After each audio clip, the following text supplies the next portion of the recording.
Hey folks, Kilt-Man here. Kilt-Man at your services. How are you all? Hope you're all doing very, very well.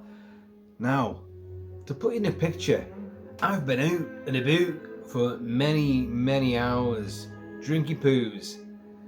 But this is a video I was meant to have done a week ago. It's now late on Thursday, and the score I'm about to review dropped literally midnight Thursday last week, and I've been listening to it a lot, and yeah, we're going to talk about it because it's kind of controversial as well and interesting at the same time. It is Danny Elfman's score for Luc Besson's Dracula, A Love Tale.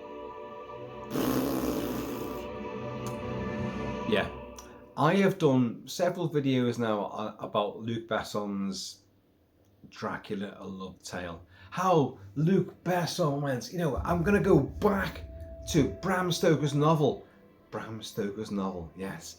And I'm going to tell the story that no one's ever told before about the love story.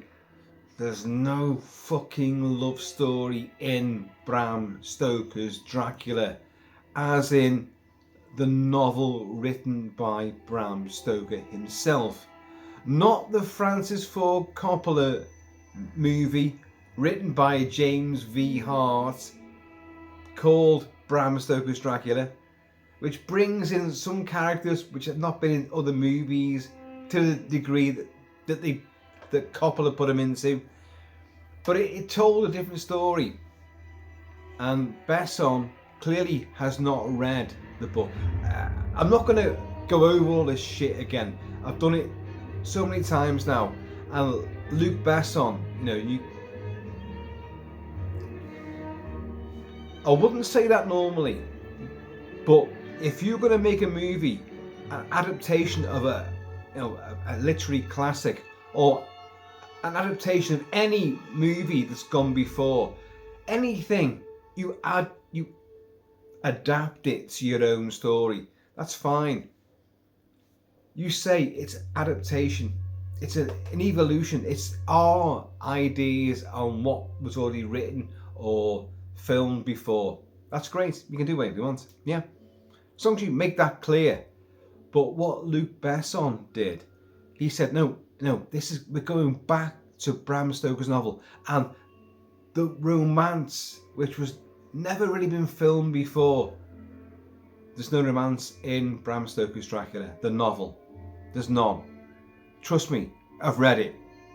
Many of you guys have read it, and you've seen my videos before, absolutely denouncing Luc Besson for being the Gallic prick that he is. But there you go. That's my opinion. And no romance. What he's done, he's watched Francis Ford Coppola's, written by James V. Hart's, screenplay for Francis Ford Coppola's Bram Stoker's Dracula, and Besson has thought, well, I don't need to read the book, I'll just watch that movie. It says Bram Stoker's Dracula, so it's got to be. That's authentic. And that brings in Elizabeta,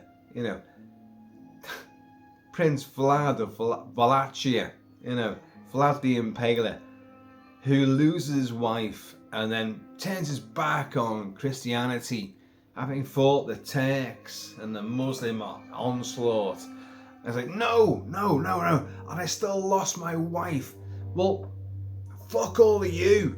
I turn my back on Christ and God, and somehow becomes a vampire. It's none of it makes any sense, but it's just, that's what was in Bram Stoker's Dracula for Coppola.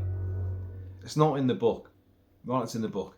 There is no long lost wife. There is no oh my God, she's a resurrection, a reincarnation of Elizabeta, which is what Coppola's version of Dracula was all about.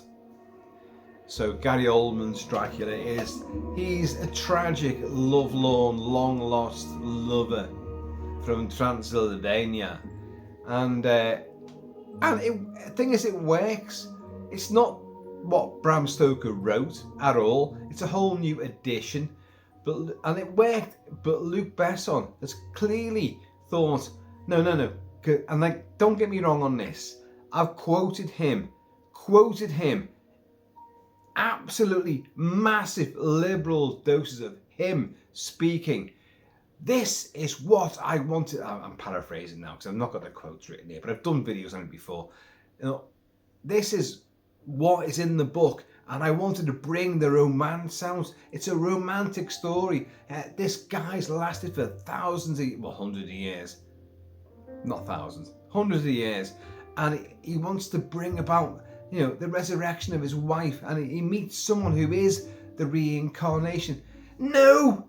That's not in Bram Stoker's Dracula. And fucking Besson keeps on saying, this is the thing in the book which I wanted to bring out. The thing I love most of all, it's not in the book.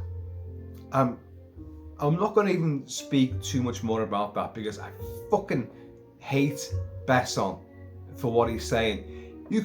Besson, Luke, you can make your own version of Dracula. Of course you can. Everybody has done. There's so many different versions of Dracula. It's unbelievable. But don't say that you're going back to the book and you're bringing out an element of the book which no one else has touched upon. It's not in the fucking book in the first place. You stupid snail-eating twat. I fucking hate him. And I'll be honest about it. I fucking hate him. But his film's come out now. Dracula, A Love Tale is out in, well, where do you think? France. And I've read several reviews of it in the last week or so. And you know what? They're all good. They're all good reviews. But several reviews have kind of stupidly gone in tow with what he said.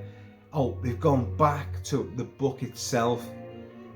Meaning that the critic themselves have not read the book. And again are basing it on what Luc Besson is basing it on. James V. Hart and Francis Ford Coppola's version that Dracula has a long lost love. It's not there. Not there, folks. You may love it, you may want it to be there. That's fine. Just don't say it's in the book. It's not in the book. Bram Stoker, the creator of Dracula, Bram Stoker did not write any romance in that novel at all. There's nothing. Oh yeah, you've got the suitors for Lucy Westenra. There's no fucking real major romance. So don't go there. Anyway, so the film's come out. I haven't seen it. I'm not even sure when it's coming out or how it's coming out outside of France. It's been out for about, what, I don't know, two weeks or roughly. And I've read a lot of reviews, as I say, and I haven't seen a single bad review of it. And you might think I'm going to be like, oh, you already sort of preordained to hate this movie. But the film could be great. It could be dead good fun. Caleb Landry Jones, is it? Playing Dracula. And I forget. Christoph Waltz is in there playing the priest, who's trying to, catch up with Dracula and slay him. And but he's basically Abraham Van Helsing. That's what the character is. But all reviews say it's not a horror film. It's not. It's an old sort of melodramatic gothic romance, but it eschews all the gothic horror element completely. There's a bit of blood, but it's not about the horror. He's a lovelorn new romantic, or in his case, probably a very old romantic, and it's just love, a lovelorn quest. Luc Besson did say that, because he did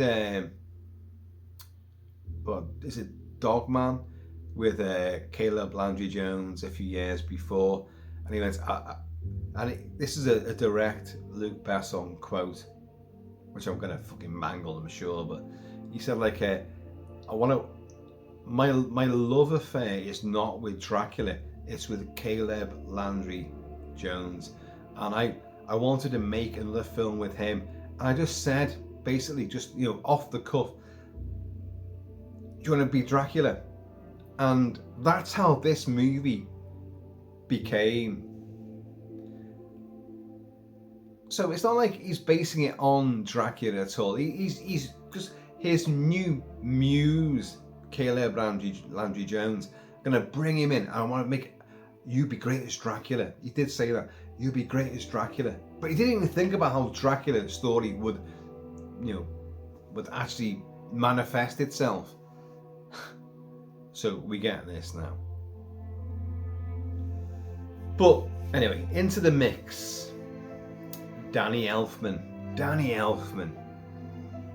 One of the, you know, modern day great, quintessential film score composers. Outstanding. I love him. Now, I'm going to just encapsulate something right now. Both Luc Besson and Danny Elfman have allegations against them. I won't go into that because nothing's ever been really proven. No court cases, maybe some stuff outside the court, I don't know. I'm not going to go into that. A lot of haters have really, you know, oh, the two of them together, oh, that makes, oh, obviously. No, I'm not gonna say.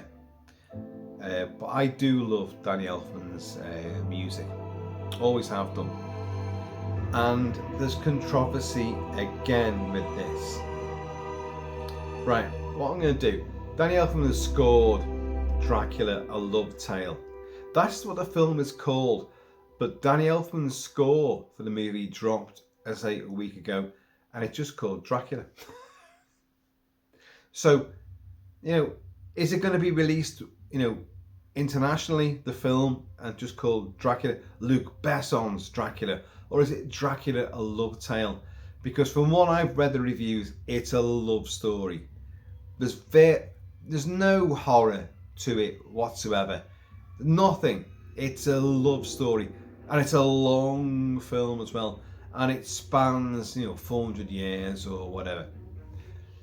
But I've not read a bad review. They've all gone like this. The film works, but it's not a horror story. It's not Dracula as you knew with the fangs and like you know. It's not that at all. It's a tale of love lost and like love possibly reborn. As I say, I have not seen the movie, so I can't discuss its merits or its detractments. I don't know. It could be great. As I said before, what I hate is like Besson has based this movie and is selling it. It's like, this is what Bram Stoker wrote, when Bram Stoker did not write anything like this at all. Just say, no, I made a love story out of that. Don't say that Bram Stoker wrote it and you're basing it on that. That's an absolute fucking lie. An absolute fucking lie. And I despise anyone that lies like that and then makes a movie and it goes all round the world and gets plaudits, and it's based on an absolute fucking travesty of a lie. But anyway, so it's playing in the background. Danny Elfman score. Danny Elfman, what did he do? Danny Elfman, we all know Danny Elfman, a brilliant film composer. Oingo Boingo in the past and all that kind of stuff. Batman, of course. Darkman. Spider-Man. Oh God, what else was there? There was something else. Wolfman. Did Wolfman. Danny Elfman did Batman, Darkman, Spider-Man, Wolfman. What the hell? He did Men in Black as well. That doesn't quite work, but you get the picture. It's man. Danny Elfman has to compose something for a man, whether he be a shapeshifter or a Spider-Man or fucking whatever. It's weird though, isn't it? And his score for Dracula, A Love Tale, however you want to give it its title, is a dark, romantic, brooding, melancholy exercise in just darkness. Not massively exciting. There's no real. You're hearing it right now, and I'm going to play a few little bits for you. There's nothing grandly exciting, nothing grandiose, nothing really baroque. And Elfman can do this. He's done it many times before. He's done vampires before, Dark Shadows, and he brought the theremin into that. Dark Shadows was an adaptation by Tim Burton, based on the original Dark Shadows TV show and the movies, the offshoot movies, and it was crap. It was absolute crap. Eva Green was in there, like looking amazing, but tonally it was all over this show.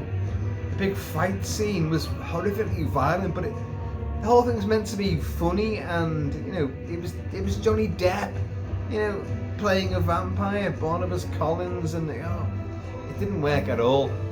But Elfman's score was phenomenal.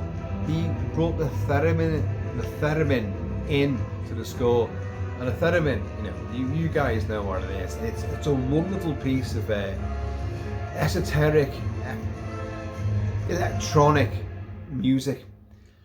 So your plinth and two rods, and it's how you with sound waves, and that's how you move your hands around the rods and manipulate sound. And it takes an expert to make really beautiful music out of it. And Elfman did it with Dark Shadows. There's no fucking theremin in this, which I wish there was. But you've got this music box theme, and here we go. This is the controversial thing we're going to come into.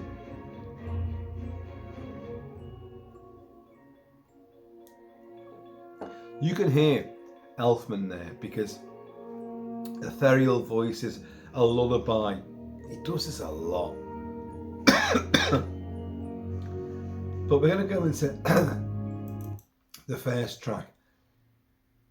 Oh, sorry about that. I do apologise. I've been out drinking, and I've come home and a hasty sort of pasta meal for late tea. Listen to this now. Music box.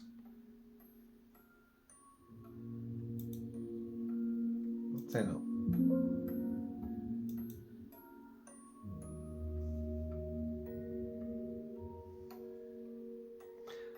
And this track, this theme, which is throughout the score, has proved a bit of a consternation for film score fans and those in the know.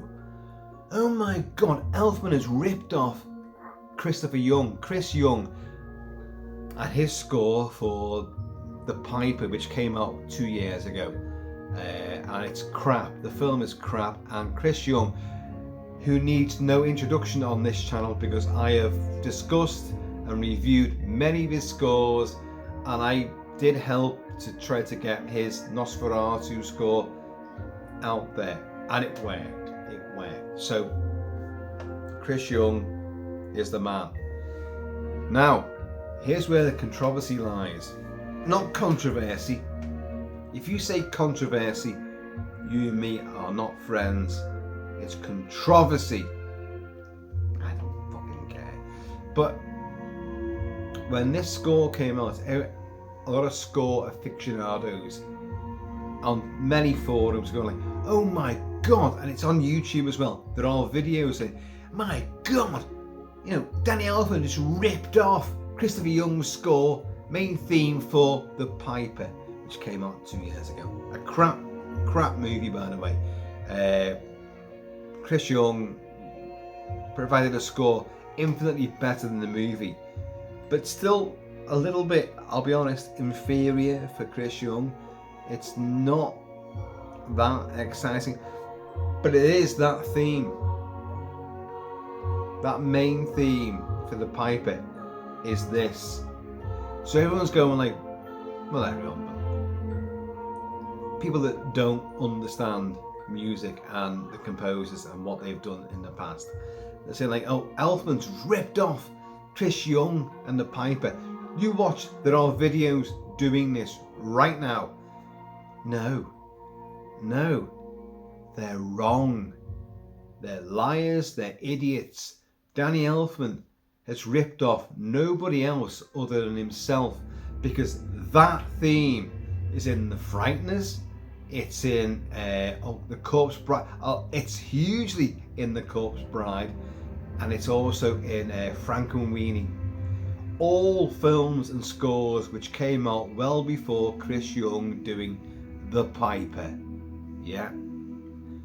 So what are you saying then, Kilt-Man? Are you saying that, you know, one of your favourite composers, other than Danny Elfman, as in Chris Young, has actually ripped off Danny Elfman to do his main theme for The Piper? No, I'm not saying that. I'm not saying that at all. I've discussed this sort of thing many times on the channel, and in some cases they definitely are. It's plagiarism and writ large, and there's no two ways about it. I've done loads of videos. I'm trying to think of them now, and of course I can't now. Twins of Evil and oh god, it was one of the animated DC shows ripped off the theme for Twins of Evil, and massively, it was identical. There was no two ways about it. It was a massive rip-off, and there's many other examples. But here's the rub, folks. If you're a film music composer, then you're clearly into music, I would have thought. And if you're composing music for films, I'm sure you're going to listen to other people's scores for films, because you're into it. You're going to do it, aren't you? Jerry G and Bernard Herrmann and John Williams and James Horner, they all listen to each other's scores. That's the tip of the iceberg. All listen to other people's scores. And then obviously, if you're going to listen to other people's scores, do you not think that some elements are going to bleed into your subconscious? And then you think you're coming up with something new. Nothing's new, by the way. Nothing. What, in sort of stories, you got five different, plot lines, but you've got 1,000,001 combinations and variations of all of those, which is why you can get so many movies and stories and books and theatrical plays and dramas, but it's all based on the same 5 fucking themes, Likewise with music. So someone, oh, I love this composer, and they're a composer themselves, and they listen to it, and it's going to bleed in, isn't it? If you're a film composer, you're going to listen to other people's scores, and at some point you're going to adopt elements, whether you do it on purpose or you do it subconsciously. And I genuinely think I'm not, because I will not sit here right now on this really uncomfortable rickety chair and say that Chris Young ripped off Danny Elfman for The Piper by using stuff from Frankenweenie and Frighteners and Corpse Bride. No, I'm not going to say that, because Chris Young is one of the greatest, most original voices in film composing circles that I've ever encountered in the last 20, 30 years. More than that, in fact, to be honest. And still going uber strong. So I don't think he's done that. And obviously, quite clearly, despite what other people on YouTube, on the Tube of You, are saying that Danny Elfman's ripped off Chris Young. Well, he hasn't.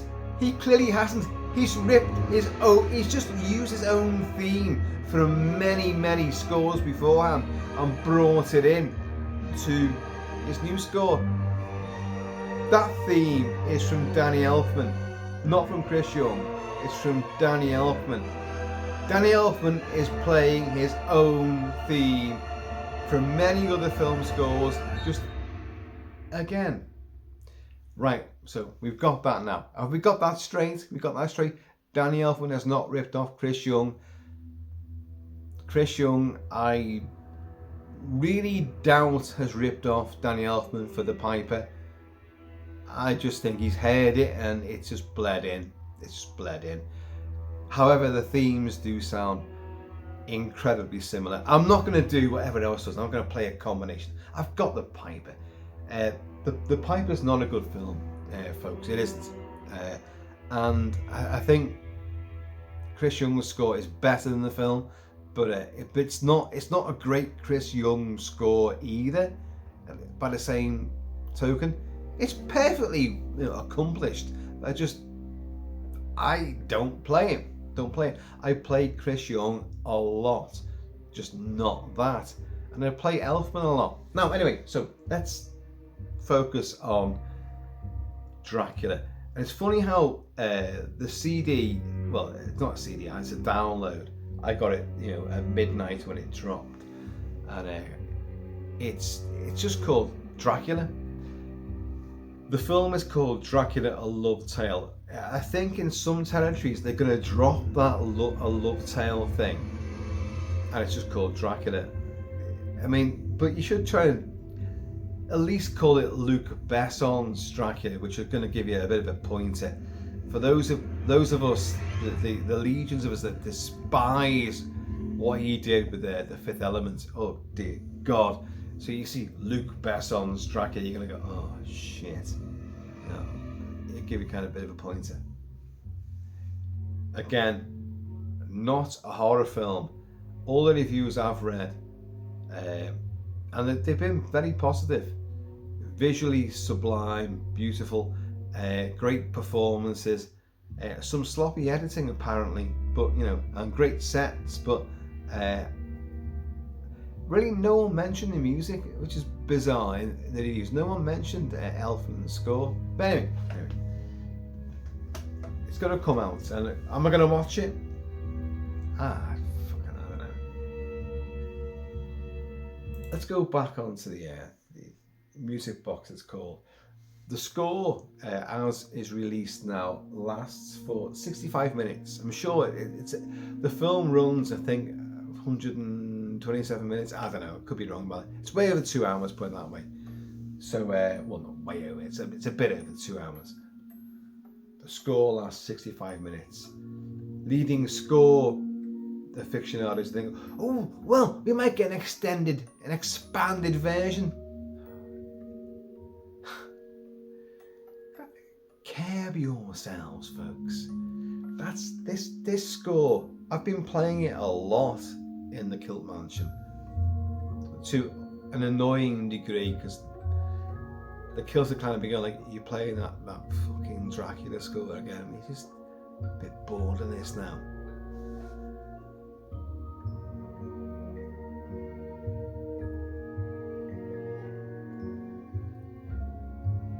This is a music box. It's a music box variation. This theme will obviously interlace the score itself.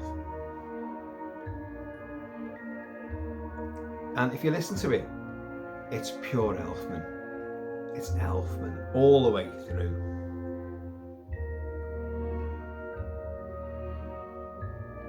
A bit slower, perhaps, a bit more melancholic. But you think Edward Scissorhands, you think Sleepy Hollow, you think many of the movies that he's done, and the whimsical sort of tragic ballad style music box lyricism.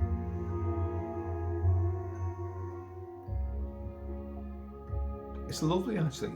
It genuinely is lovely. And if a theme works, then use it again. Just throwing it out there,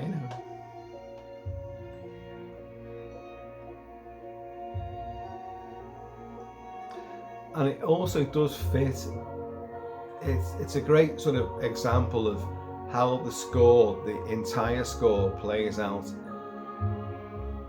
Melancholic, brooding, wistful, tragic, romantic.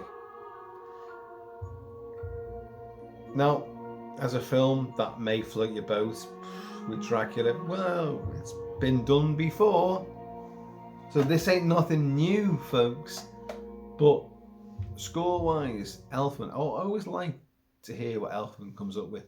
And I've seen people say like, this is Elfman of the 90s, like Summersby and all that. Darker, slower, less sort of playful, less ditzy. You know, the Elfman sort of mannerisms. They're right about that. It is a much slower, more, I don't know, measured sort of score. It's Elfman sort of reined back in.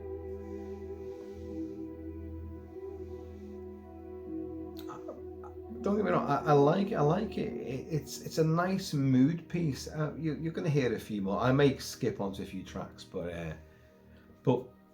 it's going to play in the background. And what another piece of puff pastry, fucking,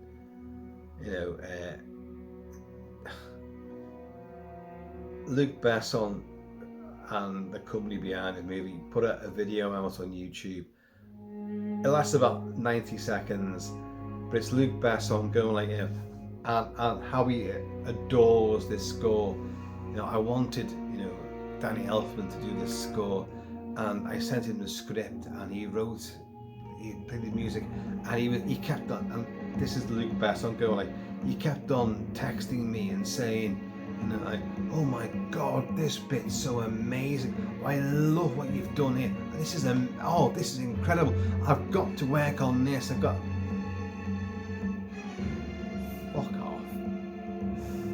off. What bullshit is that? You got a great film composer. He's like fucking wanking himself off. Like, the script. More snails, more garlic.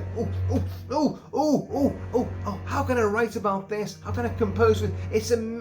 Fuck off. Danny Elfman himself is better than that. So whatever Besson bullshit's coming out there, I'm not buying it. Oops. This is nice. The film, by all the reviews I've read, has no horror. Very little blood. There's blood, but it's not the way you think it's going to be. Dracula is not a vampiric monster. He's a lovelorn, new romantic. And we've seen that before. There's nothing new there either.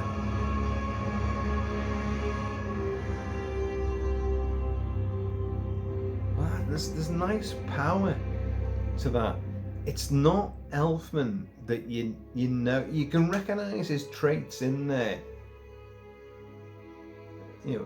Ethereal vocals and little twists of percussion and woodwind, little will-o-wisps of fun,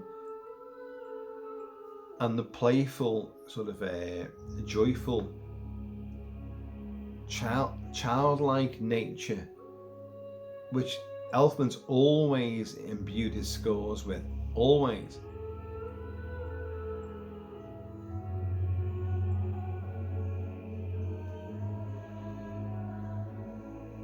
So we're going brooding, and this is pretty much how the score will play out. There are a couple of tracks where there's a bit more dynamics, but don't go expecting like vampire hunting and stakes and no. But here's the interesting thing. Elfman said, remember I said before that every film composer and writer and whatever, if you write horror fiction, you read horror fiction. If you write whatever, genre, you will read that genre.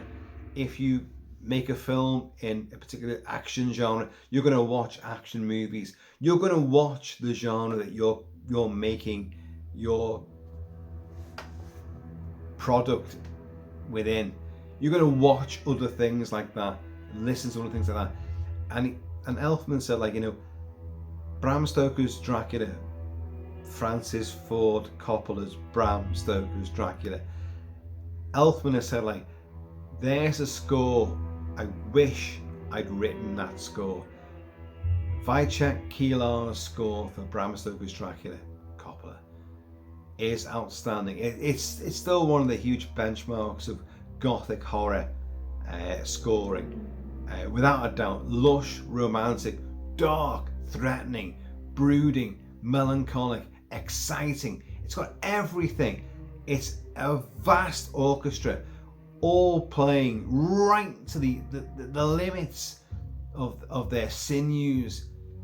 You know, fucking cellos and violins and fucking all sorts. They're all giving it those fucking big bass drums. They're giving it everything. And Elfman said, like, that's the score I wish I'd written. I wish Coppola had come to me and I'd come up with that score, but obviously that never happened. So he said, I've been waiting for my chance to do that score. So with this, he gets a chance to do Dracula.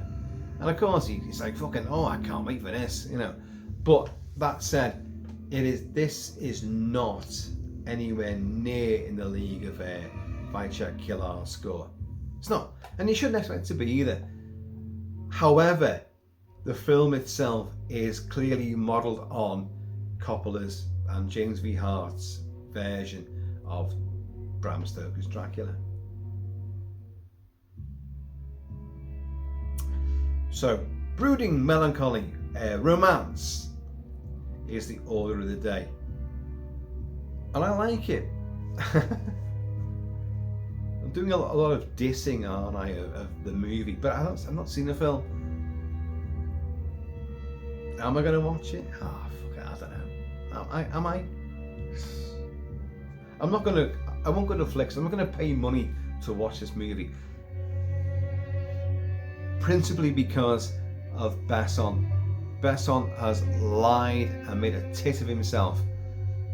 And horribly, a lot of reviewers, I think French reviewers, which I've read their reviews, I've gone like, oh, this is what the book was about. This, the book wasn't about it. No one's ever done this story. Well, no, they haven't done it because it's not in the book itself. But Bela Lugosi's version, 1931, Todd Browning, is actually a twisted romantic story. It's not Bram Stoker's. Christopher Lee's versions for Hammer, a lot of sexiness, but there's no fucking romance there. And Bram Stoker's Dracula, which isn't. It took an element which is not in the book and created it, and brought in other characters. And without a doubt, I keep on repeating myself. I shouldn't do this, shouldn't I? But Besson has just gone like, well, it's called Bram Stoker's Dracula, so I'm not going to read the book, have I? Because the film is the book on screen, so I'll do a version of that. Idiot! Idiot! Dickhead! But listen to the music. It's very delicate. Piano, cellos, viola, violin. It's nicely playful, isn't it? You know.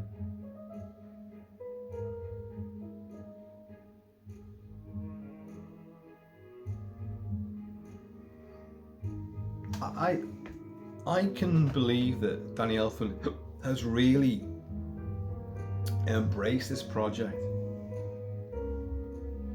but he's gone down a singular sort of route the not exciting, not bravura. It's not like, but because the film isn't like that at all. It is a romance, hence Dracula, a love tale. So the music goes along with that. Maybe there's a bit of threat, and there's people after Dracula, but Dracula just wants to get his love back, you know.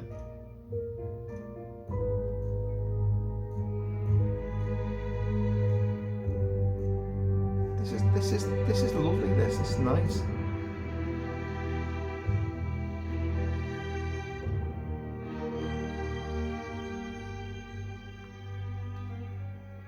It's a cup of tea. I've had an enormous amount of whiskey today. A lot. Yeah. I had it in those of us in the UK will remember the dimpled pint glasses, and I got a half pint dimpled glass. Tom behind the bar, he went, "Do you remember a while ago I found this dimpled glass?" No one drinks. They're always, sort of just straight glasses now, for pints and that, like, or halves or whatever, And he went, "Do you remember I found that dimpled glass that you always were talking about from yesteryear?" And Tom's a lot younger than me. He's by about 30 years. And I went, "Oh yeah." He said, "I found it again." He went, "Like that?" But it's not a pint glass, it's a half glass. But I drink whiskey, large whiskies, but whiskies don't fill a pint glass. Well, they can do. And in certain hands, obviously. And he went, do you want to drink them in that? And I went, "Yeah." So I got 2 whiskies, and then 2 more whiskies, and I fucking filled it. Half dimpled glass, and wow, it was amazing. And so I obviously refilled it several times.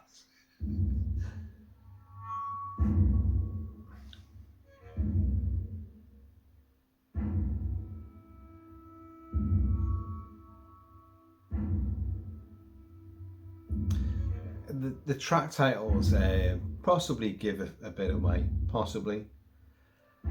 So I won't read them out. Danny Elfman often plays with sort of track titles. It makes them a bit more funny. He's no Michael Giacchino when it comes to taking the piss with track titles, which Giacchino, not Giacchino, Giacchino. That's how his surname is pronounced. Giacchino's titles are absolutely off the wall, to the point where they're really annoying. But I love Giacchino's music as well. And I would have put Giacchino in the same school of playful, clever, vocals, etherealness, ebullience, rousing sort of stuff, and then dark and brooding at the same time. In the same school as Elfman, sort of an evolution of Elfman. And I know many of you are going like, "No, he just rips off John Williams." Well, no, I don't buy that at all. I don't. I love Giacchino's music. I think it's really exciting, very uplifting, brilliant stuff. It's Elfman when Elfman's really just, I just want to have fun, which is not here, obviously.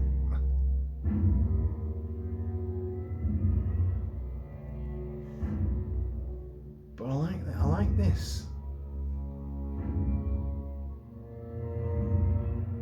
You got the slow drag cello.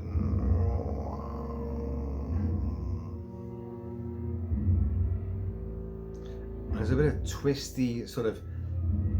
The violins are kind of going for like a sort of like metallic sort of like claws on,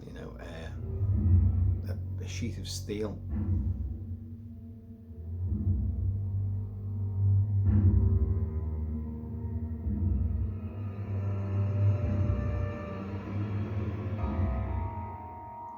And that's lovely. That's very 70s. That to end on a with a piano, but of course, it then goes into a very soft, sad, somber piano piece.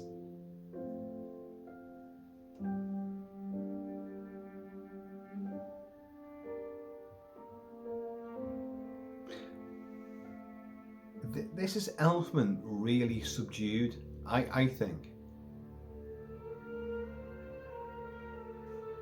And here's that theme again, like, it's, you know, you've all heard this theme before.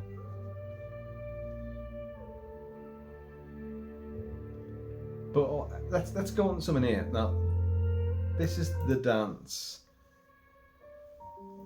There's this whole thing, the story relocates. None of it happens in England, it all happens in Transylvania and then Paris, set in Paris. And you get this, now listen to this. This to me is pure Elfman, and it's Elfman's Hellboy, the Golden Army, so Hellboy 2. I much preferred Marco Beltrami's score for Hellboy, the first Hellboy. But there's elements of Elfman's score which are really playful, but you listen to this now, and I defy you not to hear Hellboy here. His playfulness of Playboy. Playboy! Hellboy!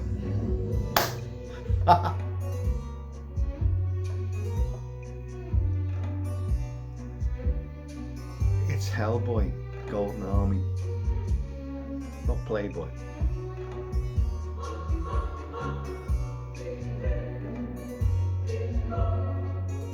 I defy you not to recognise that.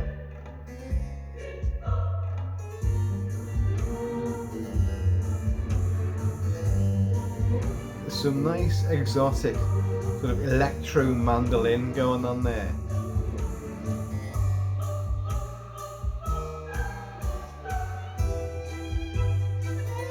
That's pure Hellboy, but it's also pure Elfman. It's called The Dance. So this is some kind of Parisian ballroom, and we're gonna get some like sort of quasi, you know, out of time sort of dance routine taking place. I don't know, but that's a lovely track. That's great. I really enjoy that. Let's move on a little bit.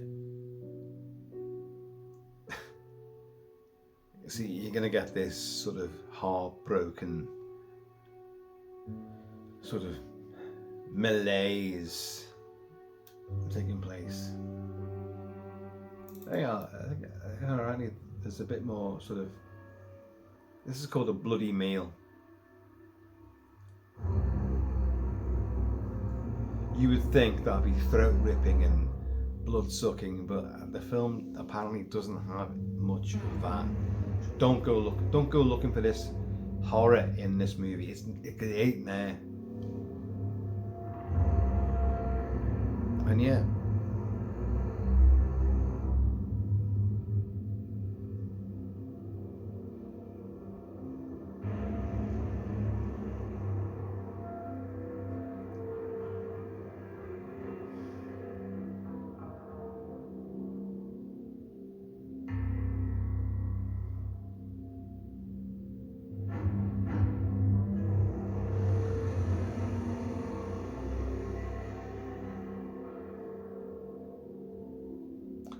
I mean, as burgeoningly threatening as this track is, it's still Elfman light, you know.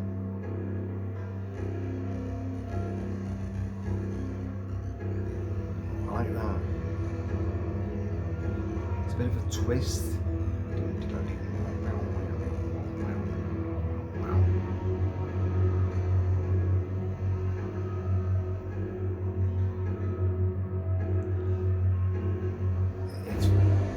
Very deep, but there's deep chords being plucked in a really sort of satanic manner, and then of course the ethereal, very Elfman.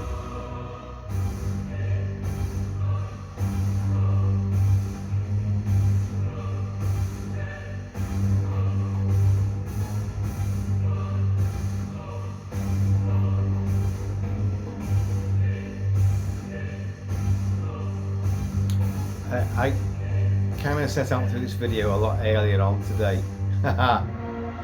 Look what happened. And I was wearing the Christopher Lee fabulous, you've seen it before, t-shirt with his face from Dracula, Prince of Darkness, like that. Like fucking teeth and fangs and gore. And like, it was great and dead lurid and really in almost 3D. And then I went out and I thought, no, it's like Pliskin Day, so I put Pliskin's top on from Escape from New York. Yay! And then I thought, oh, don't forget to put the Dracula top on for this video. Forgot, didn't I? So it's Escape from Transylvania, you know, by way of Glasgow, you know. That's a nice track. I like that track. Yeah, let's move on. Let's find something else.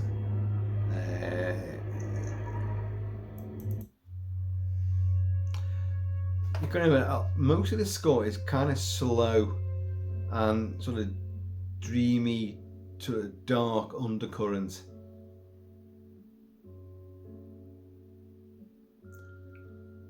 But I like that, you know, as a piece of music, as an album of music, standalone thing, you know, I think it works brilliantly. So as I say, I've played this for almost a week to absolute endlessly pissing off the rest of the Celtic Clan degree. You're playing that again, you know. They keep coming in. It's just on the go. That's a good sign, folks. I do like the score.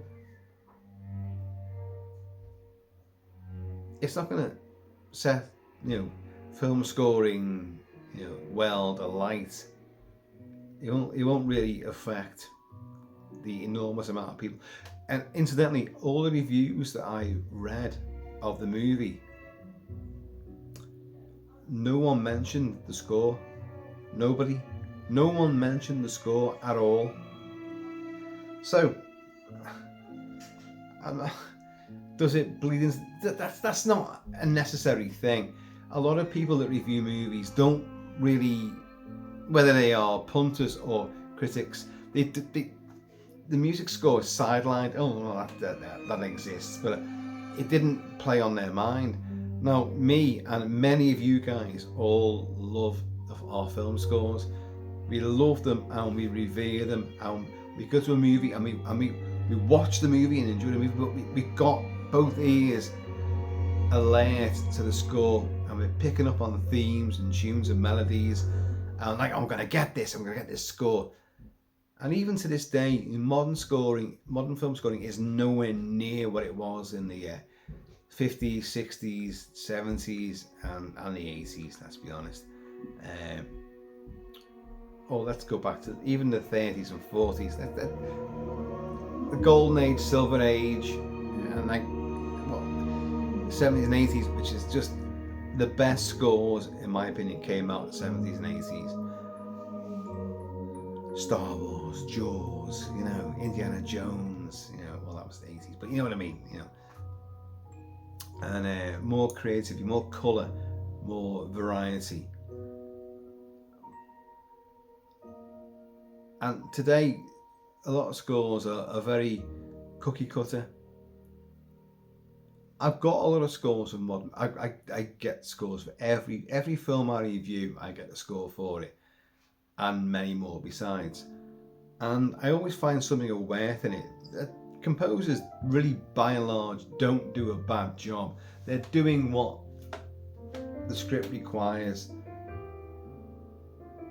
and they're having fun with it. So, you know, most scores, I genuinely find some merit in them all. But, and be honest with yourselves, there's no scores coming out in the last 10, 15 years where you've gone like, wow, that's amazing, I'm gonna play that forevermore, it's a classic. And if you do think that, well, great, but then you go and play it up against the likes of, you know, John Williams, James Horner, Elmer Bernstein, Jerry Goldsmith, and you go like, oh shit. Yeah, it's just, yeah, there's drones and a bit of there's a theme, and it's kind of like, you know, Hans Zimmer's got a lot to answer for. The Hans Zimmer style and his minions who took over fucking film scoring well, that has infiltrated every bloody score, or most scores, for the last 20-30 years. And I like Hans Zimmer. I like a lot of Hans Zimmer scores. It's not if you like it, it's great. But what I'm saying is the colour and the verisimilitude and the creativity, the sheer blood that goes into these scores, which composers once put in there. It's too easy now to do it. It's just, you know, you just, I don't know, it's a click a button and bring it in. Oh, let's use that sort of theme, that wham. It's just too fucking easy. And of course, most cinema multiplex audiences don't give two shits. So, filmmakers go like, well, the film worked, the actors worked, that script worked, it made money, and that composer worked, and that composer, all he did was just play a few chords and drones from the Hans Zimmer, you know, school book. So let's bring them back again and make the same score. It just becomes a big bland porridge of nothingness.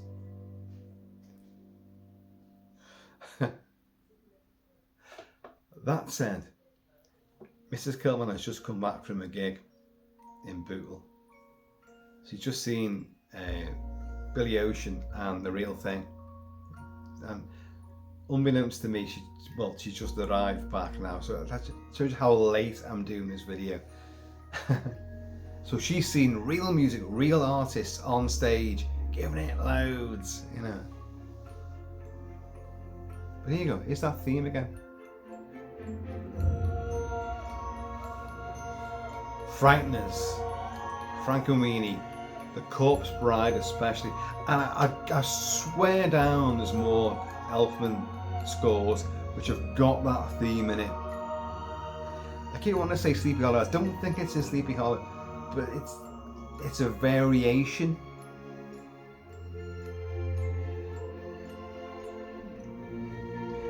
It's a nice piece, isn't it? And again, this is called Remembering, but the first track's called Music Box, and it has the music box sort of, you know, the clockwork element to it. And you heard it there as well, although I was talking all over it, but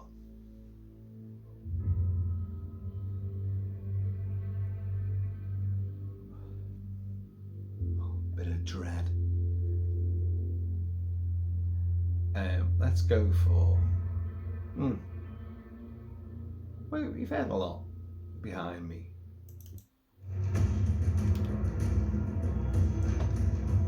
This is called Last Combat.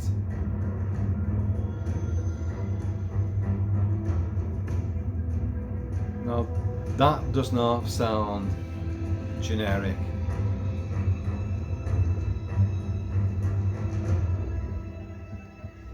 I do struggle to genuinely believe that what Besson was saying, that Danny Elfman's phoning up and saying like, oh my god, this sequence, this moment's blown me away. I don't know how I could come up with this. It's so exciting. It's so fuck off. And if you watch that little minute and a half video of Besson, you know, wanking himself off over like, Elfman loved my stuff so much. I don't believe a fucking word of it. I don't. Elfman's better than that.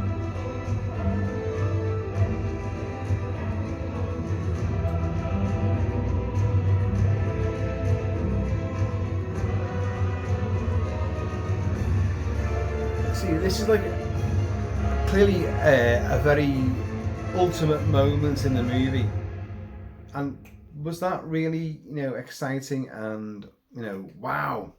Was it wowing? I when you listen to it, the score itself, divorced from the movie, that's lovely. It's a nice little, and here we go again, the music box. If you can hear crunching, that's Tiddlesby, the Wonder Cat, is crunching her grazing biscuits. Oh, sorry about that. I drew attention to it, and she's just gone. I'm out of here, Dad. I was doing it without your attention. I didn't need to have the world's spotlight upon me. And she just sauntered off in that arrogant cat-like manner, tail in the air, bumhole displayed. You seen this? That's what I think of you. And those pantaloons. There's something for Luc Besson there. Those Parisian pantaloons, cat's back legs, and the pantaloons. Where have I gone with that? All over the fucking show. Elfman. This is called Eternal Love. Little music box. And you've got the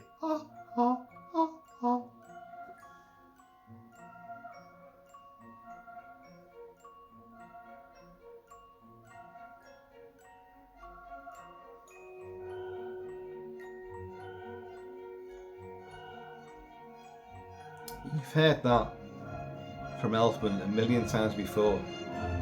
Not a bad thing at all. It's a trademark. It's in Batman as well. It's there. So Elfman himself said, I wish I'd done Bram Stoker's Dracula. I wish Coppola had come to me and I'd done the score that Wojciech Kilar came out with. What fucking composer didn't want to come up with Kilar's score for Bram Stoker's Dracula? But he did it. They went to him and he came up with it, and it became a testament, a testimony, an absolute grand guignol, pure carnival of sound and fury, might, beauty, tragedy and heartbreak and suspense and lyricism. It is genuinely one of the greatest scores in the horror genre in sort of the last 20-30 years. Came out in 92, so yeah 30 odd years. I can't do the maths. See, in the UK we say maths. You guys in the States say, you're like, can't do the math. You drop the S. It's maths, as in mathematics. Whatever. But Elfman is striving for that kind of thing. He wants that power and majesty and that brooding romanticism, that doomed, burgeoning sort of, long lost love, and is it ever going to be repatriated? Can I find my, the love of my life, Oh, can we ever? And is it worth it once you do find it? They're never fucking worth it. You build these things up, and Dracky Pants, you idiots, for God's sake. Just keep on bloodsucking and being a twat. Being, the Lord of the Undead, Prince of Darkness. God, don't wimp yourself out. There's so many other tasty necks out there and other bits to nibble on. Why don't box yourself in? I must have Elizabetha again. Elizabetha. Not in the book. Not in the book. James V. Hart created that. Coppola put it on screen. And Luc Besson thinks that that's what Bram Stoker wrote. Ha ha! You stupid little Frenchman. Idiot! Idiot!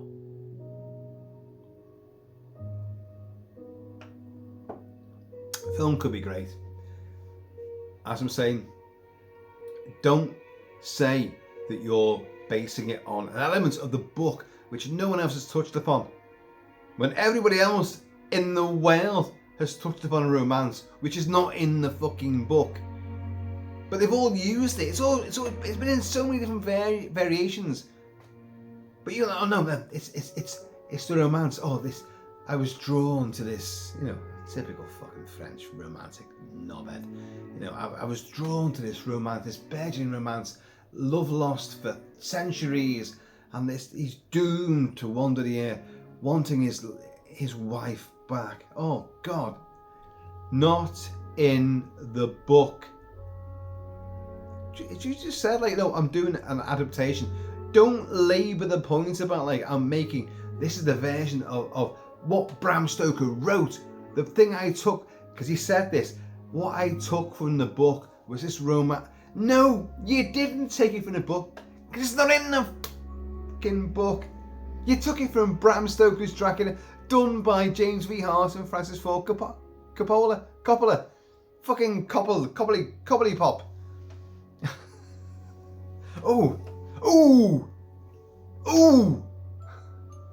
Ooh, missus. What a twat.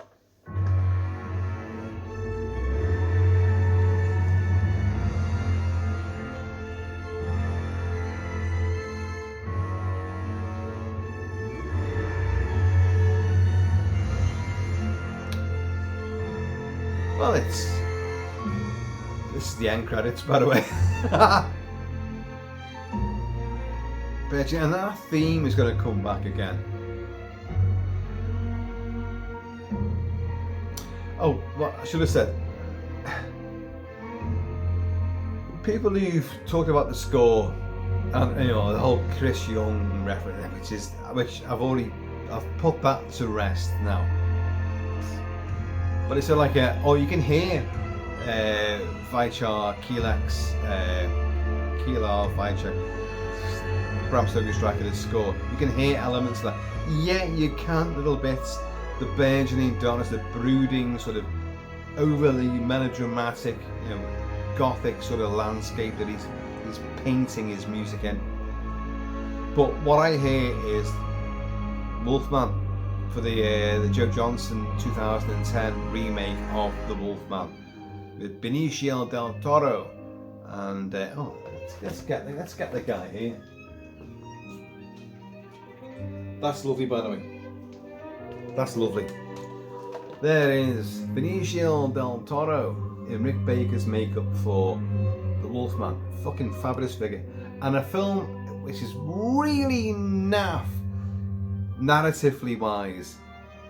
If you watch the extended cut, which I urge you to watch the extended cut, but it actually contradicts itself by, well, I've discussed it many times.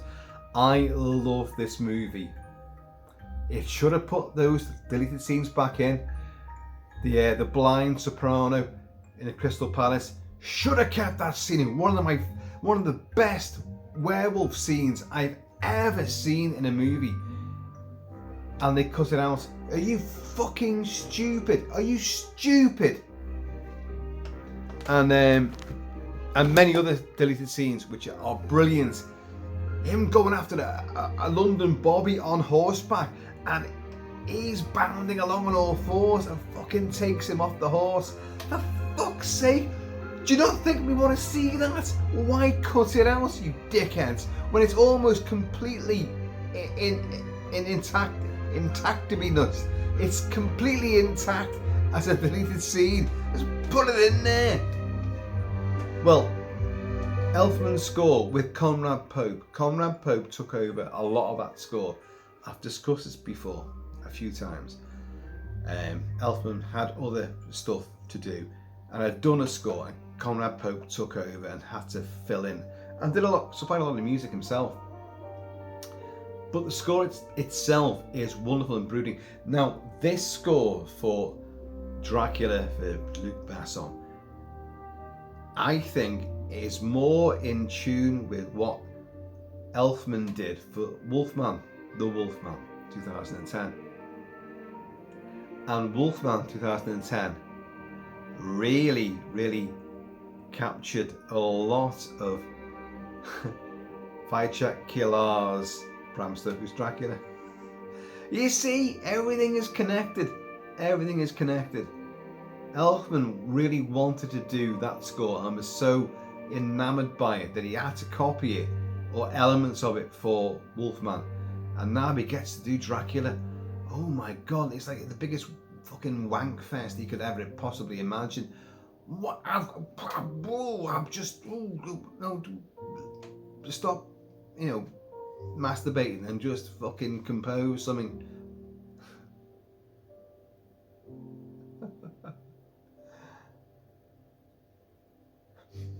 I ran out of links. Jungle Man. Ran out of that. It was just like, your spray's kind of gone like, it makes the noise, but there's nothing coming out. And you're going like, oh, you're shaking, and fuck all came out. And I was like, oh no, I'm Stinky Man, not Jungle Man. And my daughter went, here, use one of mine. And she gave me something called coconut bomb. And I went, what the is this a girly thing? She's 18. I went, this is a girly thing. She went, well, try it. She fucking knew what she was doing. And I went, just put it on, so just spray it and see what you think. So I went down one arm. I thought, I'm not going to go under the arm. I might have a reaction to this. I might start sprouting coconuts, And I thought, oh, that is coconutty, isn't it? So I sprayed it on the other arm as well, and then rubbed it all in, like it was kind of glistening. And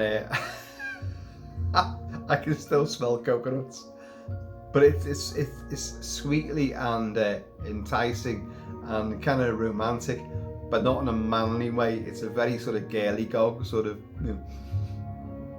I little miss coconuts, like I just fell off the tree and like my bounty's on the inside. So yeah. Tomorrow I'm going to buy some more Lynx man spray.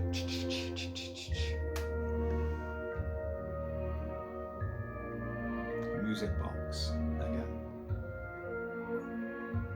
Anyway, folks, look, some of you may well have seen this movie and may be planning on seeing it.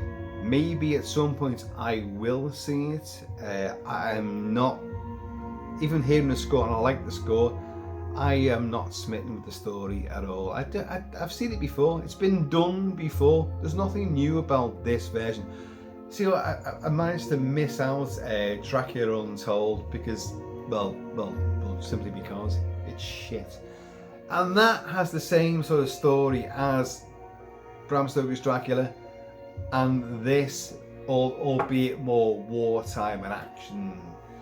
And he's a good guy for most of the fucking movie, but it's shit. No, it is fucking shit.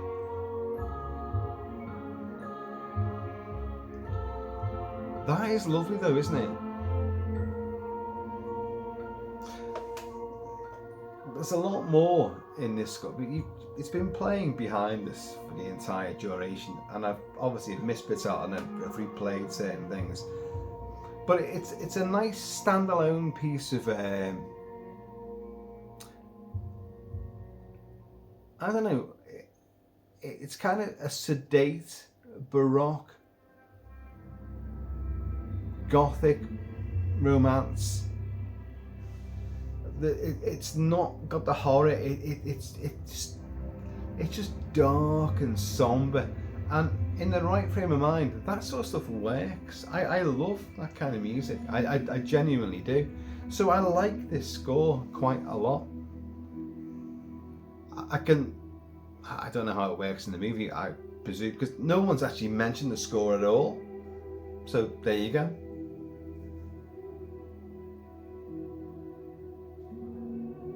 Let's try another bit. Carnival.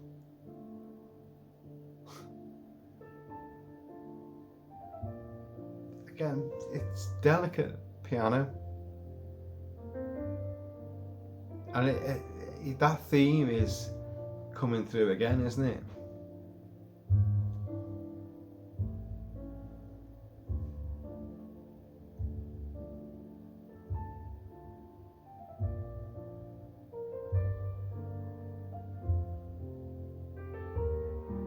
I know, those of you have gone like, oh, it sounds boring as hell. I know. I want some bombast, Kilt-Man. I want some shrieking, weird, crazy, throat-ripping, blood-curdling, maelstrom of music. But you don't get it here. Because by all accounts, you don't get it in the movie either.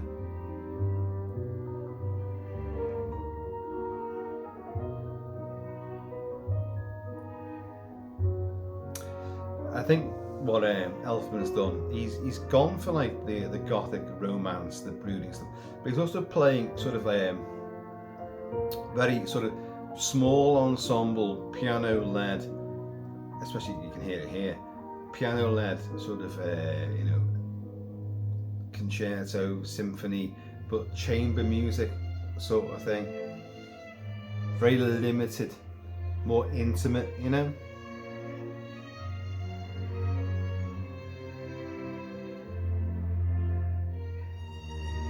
It's not what it is not is grandiose. It doesn't do anything like that. It's measured, sedate.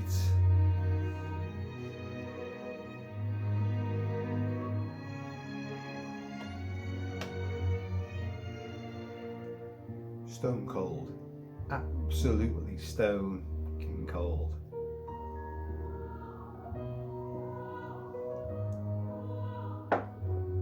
Folks, it's late now. Mrs. Kilt-Man's come back from a big extravaganza. Billy Ocean, for fuck's sake, Billy Ocean. Red lights. And a tough get going. No, hang on. Going gets tough, the tough get going. Whatever. And a lot more. So I want to find out how much fun she's had. If she's had more than I've had tonight, then I will be not happy.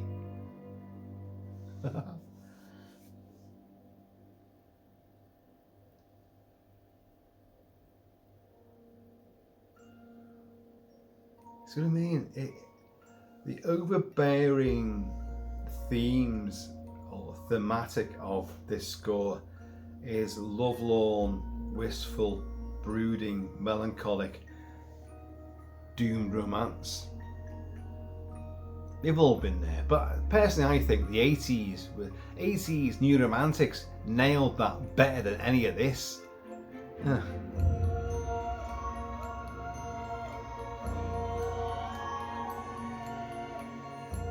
Even I'm getting bored of it now. Folks, I have been Always Shall Be Kilt-Man. Please, in the meantime, and it's ever like, let's look, if you lose your loved one in a bygone century, just get over it. Fucking hell. Well, look, life goes on. If you've got eternal life, so what? Go find someone new. Use them. Then they die. Then find someone. Fun. It's easy. I'm sure it's easy. You've got eternal life. You don't give two shits, do you? Like fucking, the Highlander. You must leave her, brother. That's Sean Connery as the Spanish Egyptian fucking Scotsman says, like, you must leave her, brother. Yeah. Why? You can just shag her, have fun until she dies, and then move on. Problem? I don't think so. And fucking MacLeod does exactly that. He takes other concubines and women throughout the centuries, has loads of fun. So, you must leave her, brother. Why? It's stupid. It's fucking stupid. I love Highlander, and I hope the remake actually with Henry Cavill, when they fucking actually make the movie, they haven't begun it yet. I've been talking about this for fucking years now. It got announced 2 years ago. Chad Stahelski, John Wick. For fuck's sake. And where is it? Oh, we're going to start it this year. This year? 2025? Oh, what? You've been doing it for the last 2 fucking years. and nothing's happened. I don't know. So what I'm saying is like, you know, oh, you love once, and it's the heartbreaking romance. You know, I'll go to the ends of hell for you. I'll go through the gates of hell to the ends of the earth for you, and all that kind of shit. Like, but you know, but if you could live forever, like a Dracula or a Highlander, an immortal, well, yeah, I can do that. But you got old now, and you're not your bits, which are up there and nice and fair, and they're kind of now down there, aren't they? And like, I'm not going near that. Well, but I'm still young and virile. For the next 1,000 years, I'm going to be the same way. I'm going to look elsewhere because there's plenty. Fuck off, you know. See what I mean? The undying love bullshit is bullshit. On that note, I'm going to love you forever and leave you. So I have been always shall become, so please in the meantime myself like, oh fucking whatever in between time, please keep it Celtic, and I'm going to see you all in a sugary Elfman scored laters.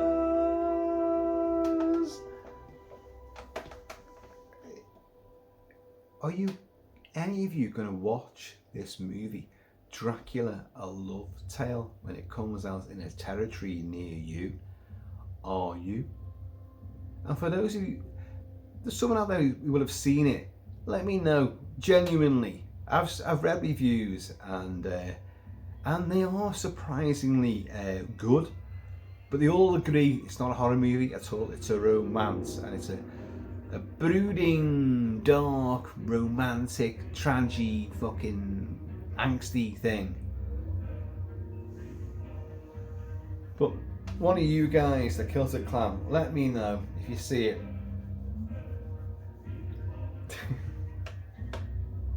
I'm not gonna fucking bother with it. I can't be arsed. I like the music, recommend the music. So there you go. I'm out of here. Ta-ra.